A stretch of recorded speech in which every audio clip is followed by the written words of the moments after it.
Assalamualaikum warahmatullahi wabarakatuh. Selamat datang di channel Kawaru Jiwa, channelnya sang kekasih yang peduli dunia dan akhirat seisinya. Bahasan kali ini tentang seseorang misionaris gereja Kristen tertua di Eropa, masuk Islam karena memahami kalimat Bismillahirrahmanirrahim. Simak penjelasannya sampai tuntas, semoga bermanfaat. My religion was the only true pure form of Christianity on earth. This was the only true church on the entire earth, and that we also, from the founder Joseph Smith, they believed was a prophet. I put my whole life into this. I became a missionary for my church, would have been affecting me my whole life ever since I was 8 years old. I even got to a point where I remember one day crossing a busy highway and I almost threw myself in front of a truck.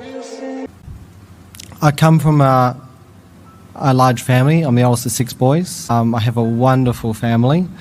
However, I'm not from a very religious background in the family sense, so I wasn't actually brought up in religion.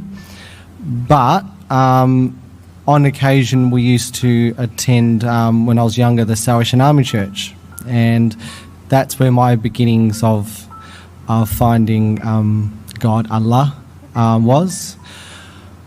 Ever since I've come to know Allah, and I will say Allah as I know Him now, so I don't use the term God anymore. Ever since I came to know Him as a young boy, but as I found with a lot of religion, growing up in churches back then, dictions according to how I naturally knew Allah, and according to how they were teaching about Allah. For example, I had right from the beginning about the Trinity. The Trinity being the belief in God, Allah, Isa, Jesus, are one. And I never ever could be convinced ever that how could 3 separate beings be one being all at the same time? How could Allah be all around us yet be in one man the whole time? How could Allah come down from immortality to mortality to perfection to imperfection and allow Himself to be killed? Allow man to kill God. How could that happen? I used to have Christian ministers who would proselyte with me. He used to try and convince me to be part of their organisation. He used to say, I like an egg. Allah being the eggshell, Isa being the yolk, and the Holy Ghost being the egg white. And I would say, but then Allah's not an egg. Or the water analogy. And it's just something that I always had a very personal relationship with Allah. So I knew it was impossible. Even reading the Bible, when Isa used to perform his miracles, he'd always say, not my will be done, but thy will be done. So he's recognizing the Father instantly. All the time, it's just everything contradiction. My life changed from when I was 13 years old, when I became a Mormon. And Mormonism, or the Church of Jesus Christ of Latter-day Saints, is a Christian religion, but it's a very different form of Christianity. It's a very strict form of Christianity. They believe in that in order to be a true Christian, you must live the Word, you must preach the Word, and you must be an example. So it's all about living a life of, like the prophets, trying to perfect, trying to be on the path of perfection like Allah. So I was always taught, as from a young age, all about the prophets of Allah. Going from Adam to Enoch, Noah, Ibrahim, Isaiah, Suleiman, Isa. But being Isa, we believed he was a direct son of Allah sent on earth. One thing that was very unique in my religion that separates, my old religion I should say, separates us from the rest of a lot of Christianity was the fact that we believed that my religion was the only true, pure form of Christianity on earth. We actually believed we were the actual Church of Jesus No Christ. innovation, no bid'ah. That's right. They believed that through a young boy named Joseph Smith in New York, they believed that God and Isa, or Allah and Isa, appeared to him after his prayer and revealed to him that he was going to be a prophet, and they were going to reinstate the Church of Jesus Isa back on earth again.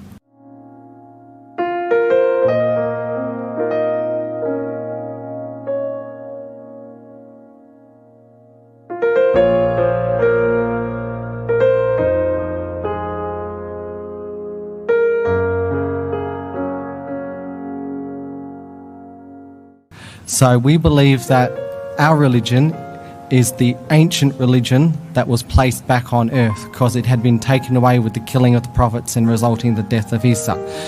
So we used to believe without question this was the only true church on the entire earth, and that we also, from the founder Joseph Smith, that they believed was a prophet, there's continuation of prophets all the way until now. They believe they have a prophet right now by the name of Thomas S. Monson. I put my whole life into this. I became a missionary for my church where I went actively preaching to the communities. I preached about how I found Allah, about my personal love for Him, and about how I wanted to share that love for everyone else. But my main problems were following this faith was several. I felt like I was always pretending that I had to put a mask on every day. They had to convince myself that this was the truth.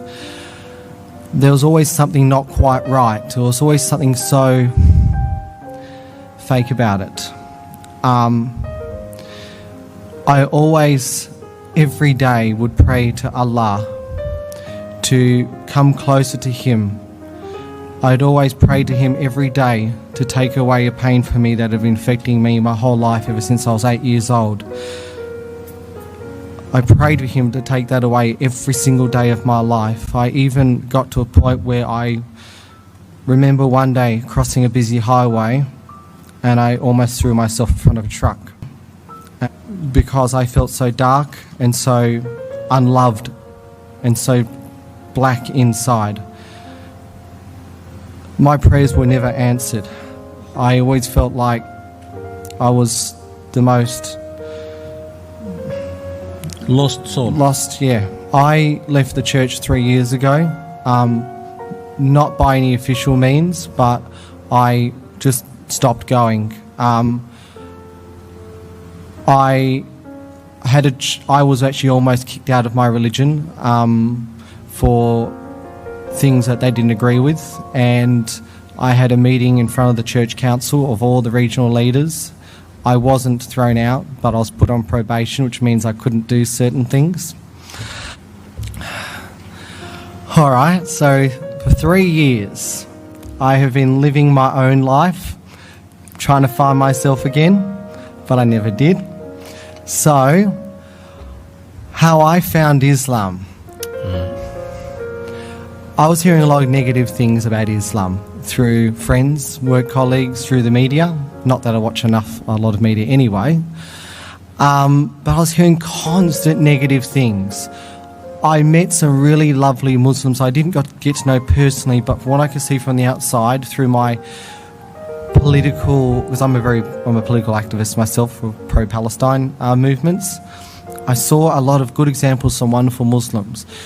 And I would hear all the negative things. And I thought, this can't be right. You can never judge a group of people based on any generalisation. You simply can't do that. You can judge someone individually, but you can't generalise. And I knew that for myself. So I decided, after hearing this negative stuff, I'm going to learn about Islam.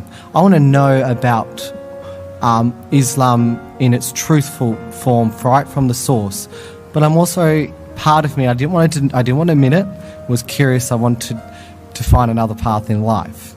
But I didn't think I was going to become a Muslim myself.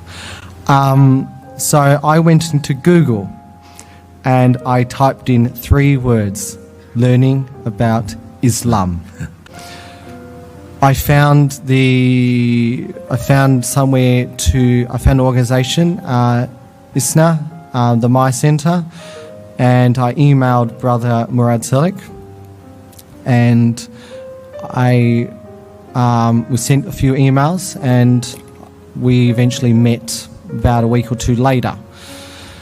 So I just asked him, I just remember walking to the mosque for the first time, and I wasn't afraid that something bad was going to happen. Lots of terrorists.